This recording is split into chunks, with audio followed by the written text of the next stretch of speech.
kuryente, tubig, renta, tuition. Kamahal na kisang tanan subong. Labi na gid kung ginamasakit ka pa. Pero ang gasto sa panimalay, hindi dapat manging sablag sa aton kaayuhan. Sa kabudlay sang tiyempo subong, Pabulong, tanay.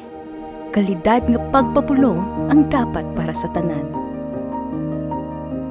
Diri sa Asia Pacific Medical Center Iloilo, ang aton kaayuhan matigayon sa gasto nga husto kag masarangan.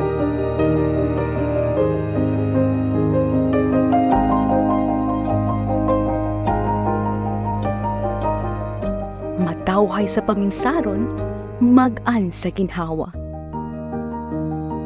Para sa kalidad sang bulong, kag kaayuhan nga para sa tanan, diri kita sa Asia Pacific Medical Center Iloilo.